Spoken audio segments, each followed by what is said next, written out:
Warahmatullahi wabarakatuh. Waalaikumsalam warahmatullahi wabarakatuh. Alhamdulillahirabbil alamin wahdahu wassalatu wassalamu ala asrofil anbiya'i wal mursalin wa ala alihi wasahbihi ajmain. Aprita, kok kayak pakai kosmetik nih? Iya? Enggak, Oh enggak.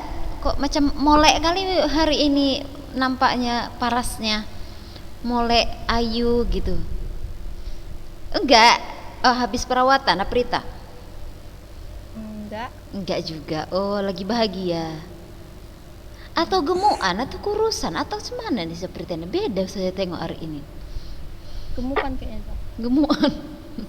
Apa? Banyak tidur, banyak makan? Banyak makan. Oh iya. Tidak apa-apa, yang penting masih sehat. Ya.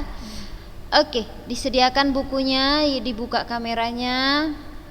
Biar kita mulai. Yang lain pada kemana nih? Saja masih menunggu. Silakan dibuka kameranya. Kemarin ada berapa orang lagi yang belum mengumpulkan tugas itu? Si Dinda Faziro belum juga. Siapa yang merasa belum? Tinggal sedikit lagi memang yang belum mengumpul tugas. Nah, oke, sebelum masuk teman-teman yang lain sambil kita menunggu, Ustazah mau menyampaikan dulu terkait tentang ujian praktek kita. Sudah tahu ya, insya Allah minggu depan kita ujian praktek. Udah tahu ya jadwal? Udah tahu? Oke, kapan kita ujian? Udah tahu belum? Belum? Oke, biar saya sampaikan ini ya. Kalau mau dicatat boleh. Tentang jadwal ujian kita, insya Allah ujian mana dia? Oke, ini adalah. Nah, ujian praktek kita adalah dari tanggal 22 sampai 27 minggu depan ya, insya Allah ya. Betul? Minggu depan nggak itu? Iya, dari 22 sampai 27, Senin sampai Sabtu, seminggu itu kita ujian praktek sesuai dengan jadwal pelajarannya. Jadi kita ujian prakteknya insya Allah di tanggal 23 ya. Tanggal 23 kita akan ujian praktek kimia. Apa ujiannya nanti saya kasih tahu. Nah, berikutnya kita akan melaksanakan ujian itu dari tanggal 1 sampai 10 Maret PTS 2 ya. 1 sampai tanggal 10 Maret kita PTS 2. Jadi udah dipersiapkan ya Syakira ya. Dipersiapkan. Nah, baru nanti kita membagi rapotnya di tanggal 27 Maret. Jadi kita bahas sekarang adalah untuk ujian praktek kita di minggu depan ya. Ujian praktek kita minggu depan hampir sama seperti yang sebelum-sebelumnya ya. Kalau semasa corona Ustazah akan memberikan ujian praktek dalam bentuk LKPD. Nah, jadi ujian praktek kita kali ini adalah LKPD-nya tentang asam dan basa. Jadi nanti kan Ustazah kasih kan Aprita, Ustazah kasihlah sama kalian LKPD-nya itu, baru kalian isi sama seperti sebelumnya. Boleh kalian print out baru tulis tangan, atau boleh soft kopinya itu kalian langsung isi ketik, boleh. Seperti apa bagusnya lah menurut kalian ya. Nah, jadi apa yang akan kalian isi di situ? Jadi sebenarnya mudah saja. Tapi ada syarat di sini, ada syarat ya. Karena LKPD-nya ini sederhana dan singkat, maka Ustazah meminta kalian itu mengerjakan dengan close book, menutup buku. Kenapa seperti itu Ustazah?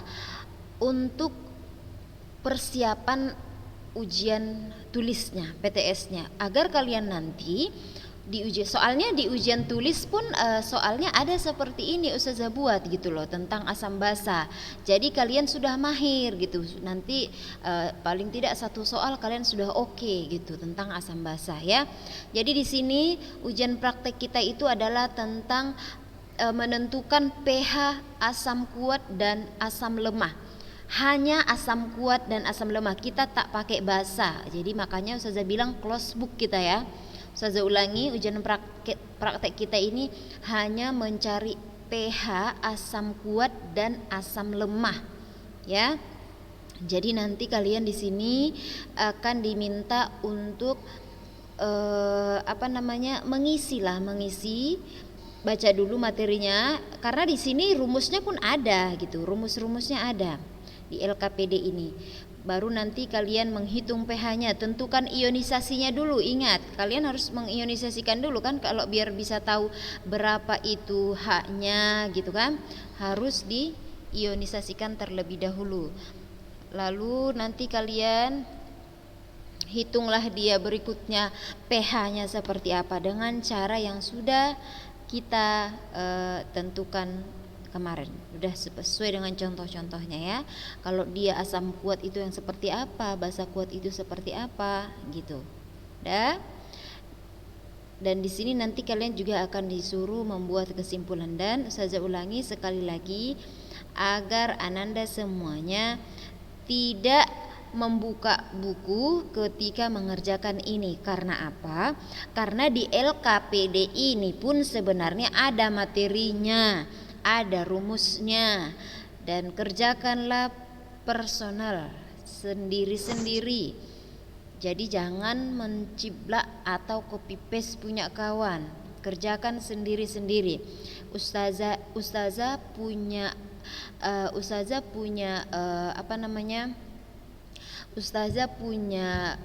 cara, ada Ustazah pernah pelajari waktu kuliah dulu, cara mengetahui plagiarism. Tahu plagiarism? Apa itu plagiarism? Plagiarisme tahu? Plagiat tahu plagiat? Tahu ya plagiat ya. Nah, jadi Ustazah bisa mengecek file yang kalian kirim itu dicontek atau tidak, plagiarism atau tidak, dicontek atau tidak. Jadi Ustazah sangat meminta kejujuran dari Ananda semua dalam mengerjakannya.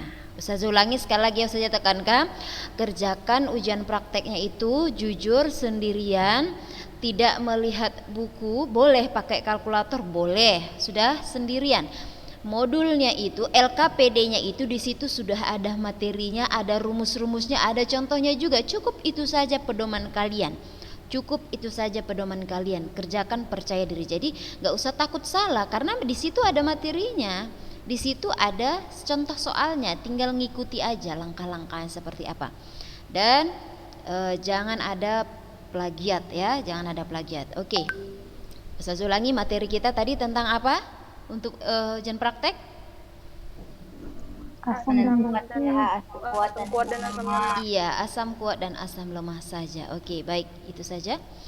Kita lanjutkan materi kita. Terakhir, kemarin kita sudah ada ke contoh basah.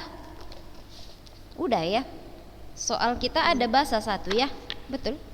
Ada nggak itu? Halaman berapa kemarin soal yang Ustazah kasih itu dikerjakan? Halaman berapa itu? 195. 195 yang nomor 10 ya kan? Iya, yang nomor 10 ya, betul. Itu kan sudah ada Ustazah buat nomor 10-nya itu, A-nya itu adalah asam lemah, yang B adalah basa kuat. Oke, bagus. Nah, sekarang kita lanjutkan lah ya. Kira-kira sudah selesai pembahasan kita tentang menentukan pH atau kekuatan asam dan basa. Sudah siap kita pahami. Sekarang kita lanjutkan saja. Tapi sebelumnya kita lihat dulu ini yang ada di slide. Ini ya, seperti ini ya Ustazah. Ini sedikit kekuatan asam basa yang kita bahas kemarin itu. Jadi bisa diuji dengan menggunakan seperti uji elektrolit. Udah pernah kita kemarin uji elektrolit kalau tidak salah ya? Pernah ya? Pernah ya, kelas 10 ya, pakai garam ya? Betul? Iya. Iya. Jadi kan pakai lampu-lampu kita kemarin, ada yang menyala terang, ada yang redup, begitu kan? Nah, jadi sama dengan elektrolit, asam basa itu juga bisa diukur, diuji dengan menggunakan seperti alat uji elektrolit. Makanya saya bilang untuk membedakan asam kuat atau asam lemah itu adalah dari ionisasinya. Bisa dilihat dari lampunya nyalanya terang atau redup seperti itu. Kalau dia terang berarti dia kuat, kalau dia redup berarti dia itu adalah lemah. Kalau dia tidak menyala sama sekali berarti dia adalah tidak, artinya dia itu adalah misalnya yang lainnya itu.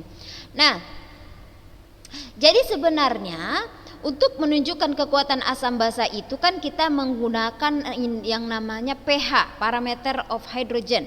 Jadi biasanya inilah dia warna-warna pH kalau kita menggunakan kertas lakmus, ya, kertas lakmus. Kalau misalnya kalian celupkan warnanya menjadi seperti ini berarti pH-nya 1. Kalau kalian celupkan kertas lakmus warnanya menjadi kuning berarti pH-nya 6. Ya, kalau kalian celupkan kertas lakmus merah warnanya berubah menjadi seperti ini ungu muda berarti pH-nya 12 begitu. Ini namanya adalah indikator universal kalau kita menggunakan warna, ya, warna. Nah, inilah dia pH berdasarkan warna-warnanya dari 1 sampai 14. Ini contohnya nih, contoh nih, ingat ini ya, boleh dicatatkan tapi di buku kalian juga ada seperti ini. Contoh asam kuat, asam lemah, basa kuat, basa lemah. Boleh kalian catatkan ini.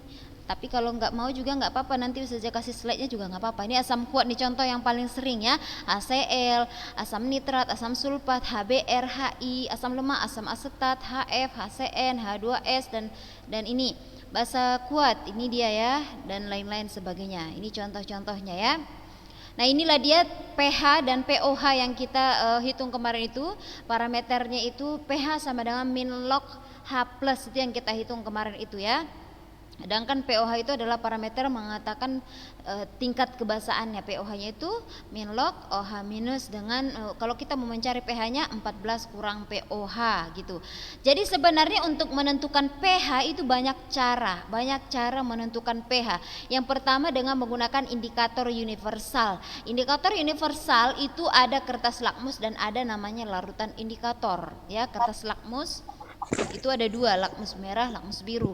Larutan indikator itu banyak, ada metil blue, phenolphthalein, metil red, metil orange, gitu-gitu namanya ya. Itu ada di buku kalian halaman mana dia? Coba lihat di halaman 178. 178. Oh, dari halaman 177 lah, 77. Ya, mengidentifikasi asam atau basa. Kan kita terkadang misalnya ingin tahu gitu. Kira-kira ya, deterjen yang Anda gunakan untuk menyuci ini asam apa basa ya, gitu misalnya kan. Asam atau basa. Nah, cara kita mengidentifikasi larutan itu asam atau basa ada 3 cara. Bisa cara pertama yaitu dengan menggunakan menggunakan indikator universal, yaitu salah satunya adalah indikator lakmus, kertas lakmus, ada lakmus merah, ada lakmus biru, ya kan? Di SMP sudah kalian pelajari itu. Anissa Fitria, kalau misalnya lakmus merah kita celupkan ke larutan asam, warnanya menjadi warna apa? Merah saja. Ya. Kalau dia kertas lakmus merah kita celupkan ke larutan basa, warnanya menjadi warna apa, Salwa? Biru Zah. Kalau misalnya suatu lakmus biru Ustazah celupkan ke larutan A dan warnanya berubah menjadi merah, berarti dia itu larutan apa, Cut? Cut? Assalamualaikum, Cut.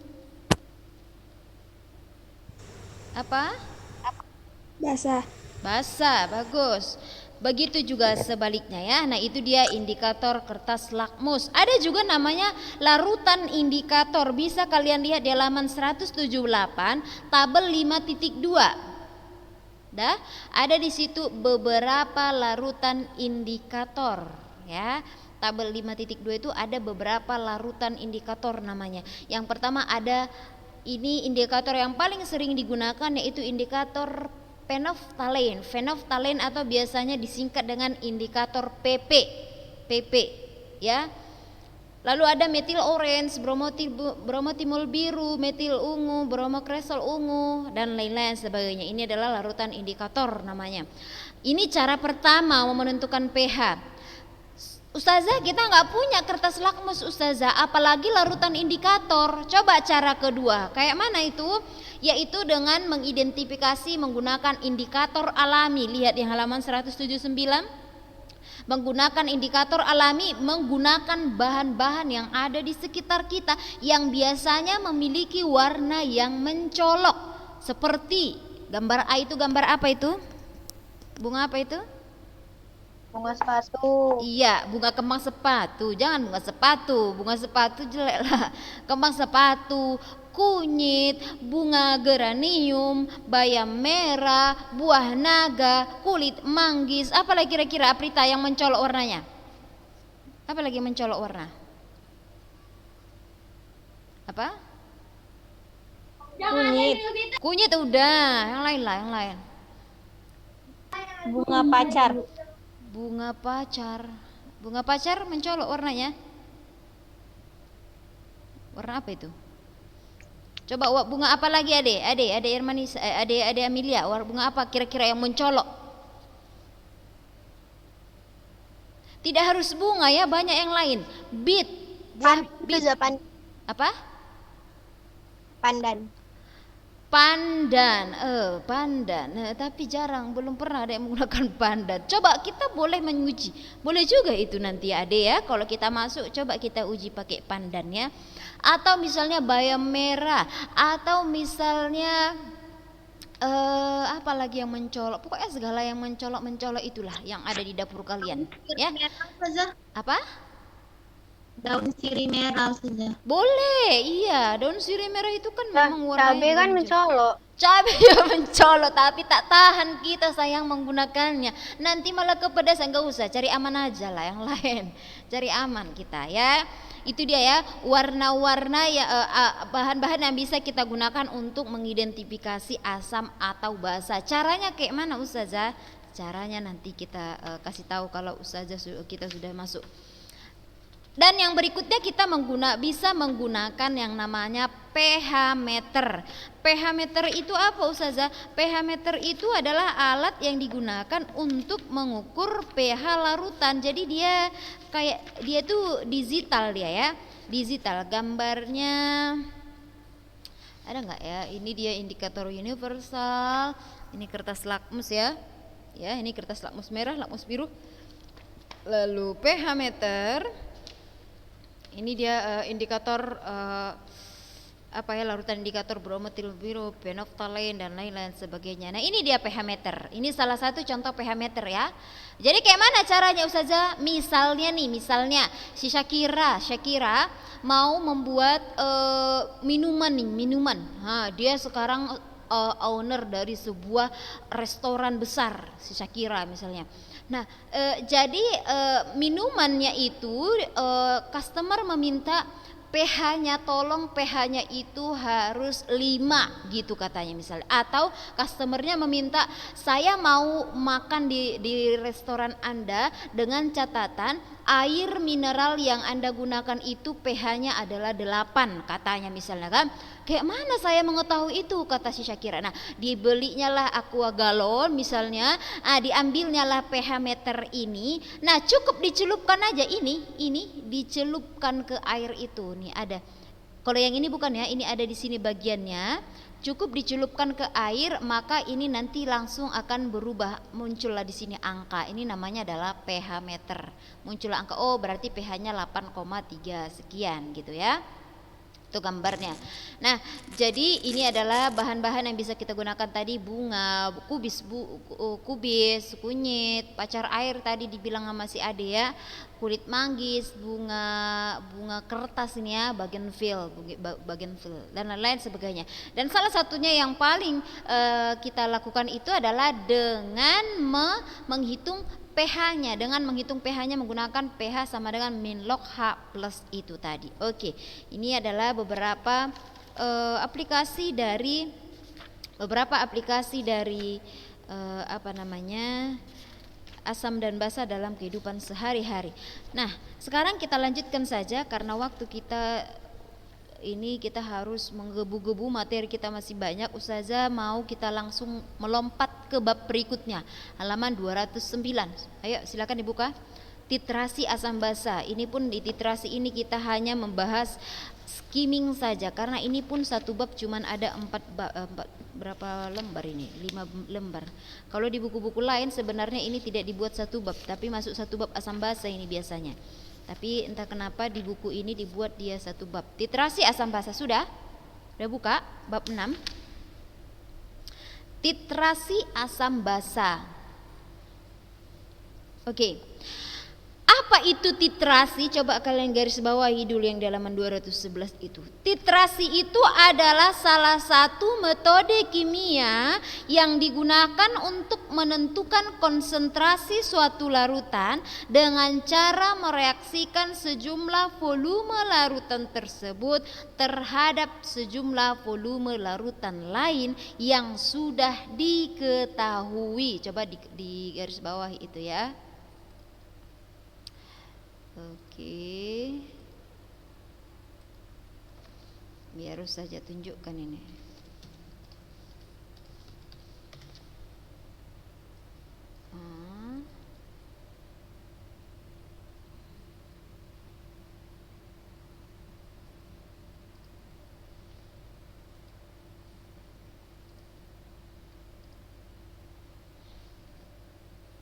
Ustazah nggak dengar suaranya, Zah.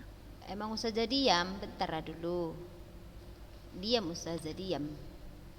Tunggu ya, Ustazah lagi mengopi sesuatu ini. Oke, perhatikan ini.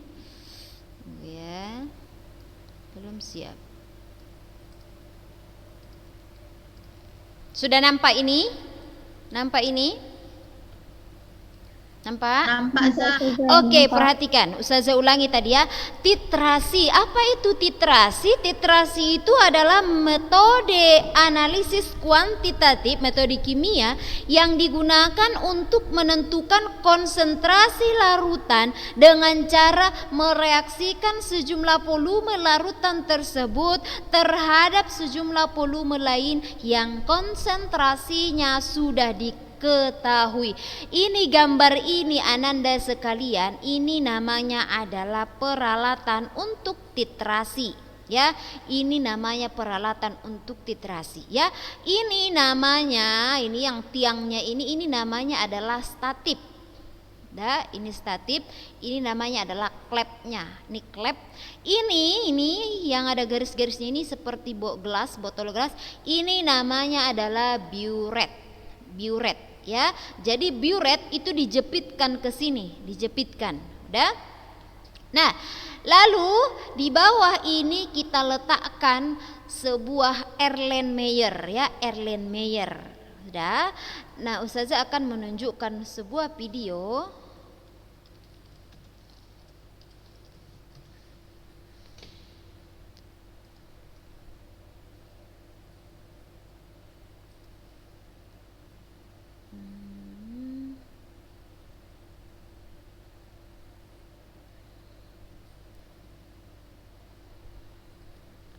Oke.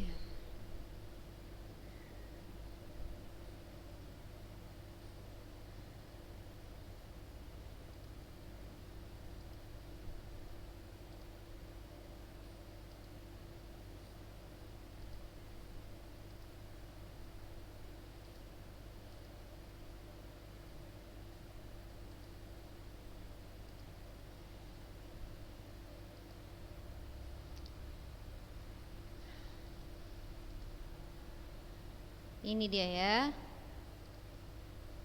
Nah, perhatikan ini, ada kakak-kakak yang sedang ingin melakukan titrasi. Nah, inilah dia. Dia masukkan corong ke dalam biuretnya. Ini, lalu dia memasukkan cairan. Cairan apa ini? Ini yang nanti kita cari tahu dulu ini. Dia masukkan cairan ke dalam ini biuret. Ini namanya statif, yang ini ya. Ini namanya statif. Ini klepnya. Sudah? Setelah dia masukkan larutannya, baru dia Memperbaiki lagi, dibaguskannya.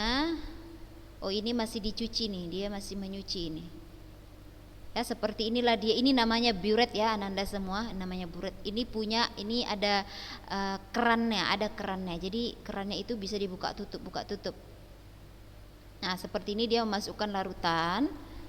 Ya, larutannya dimasukkan. Lalu kalau kita udah masukkan, ini dilap gitu, biar dia lebih akurat hitungannya, hitung milinya. Dilap sampai kering, jangan sampai ada terlebih 1 tetes pun. Nah, inilah dia kerannya, ada kerannya dia di sini. Ya. Jadi kerannya itu diputar.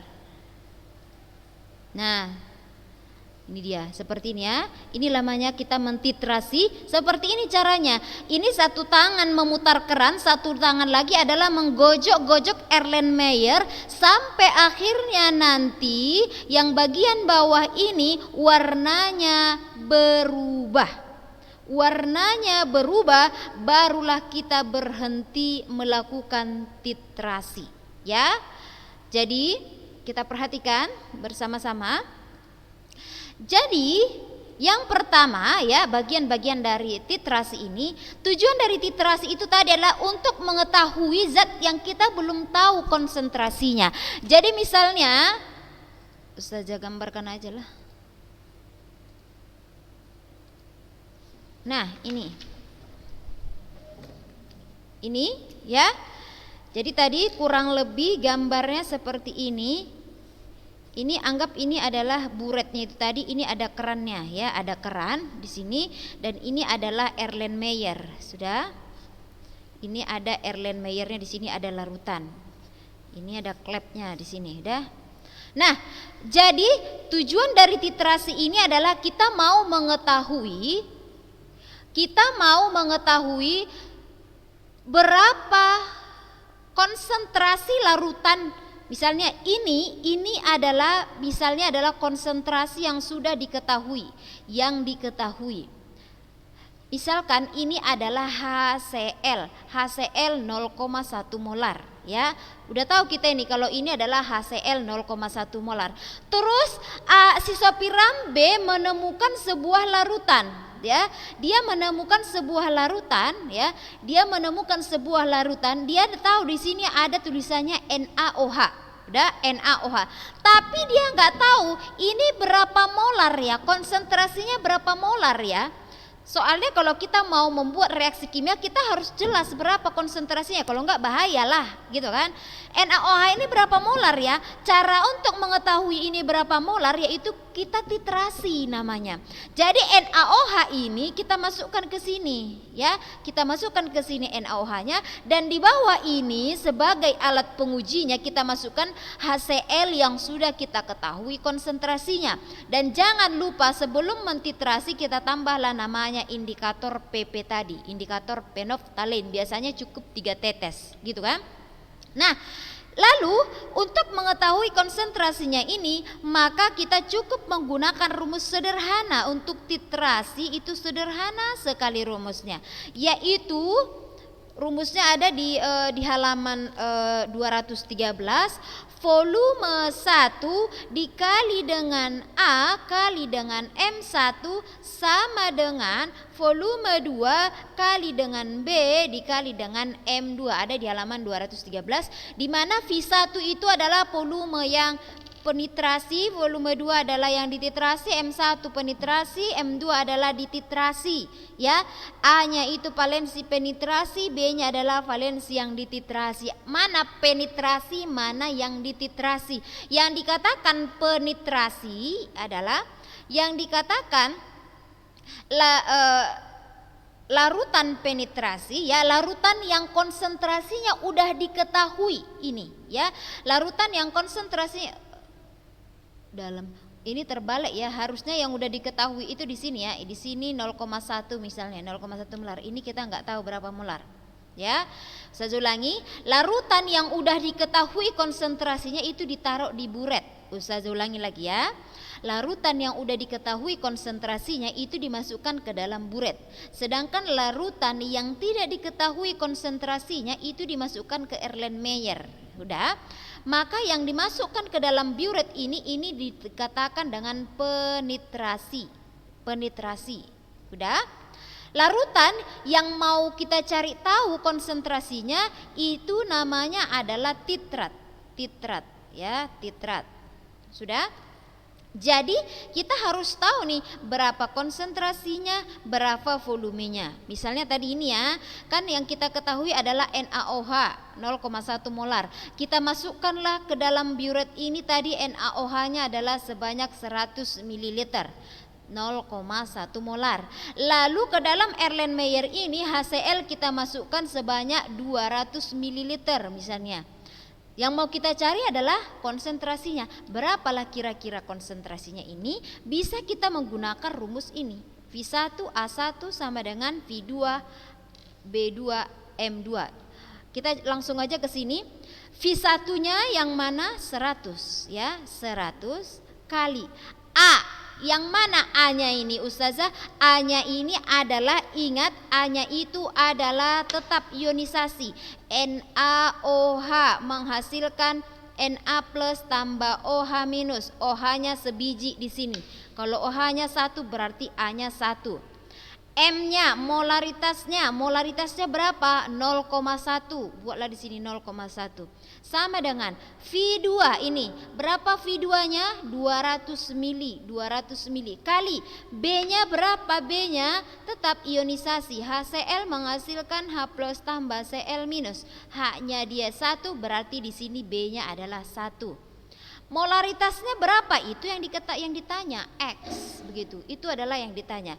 Maka kalikan 100 kali 1 100, 100 kali 0,1 ini mati hasilnya 10. 10 sama dengan 200 kali 1 berarti 200 X, maka X sama dengan 10 per 200. Mati X sama dengan 1 per 20. 1 per 20 berapa?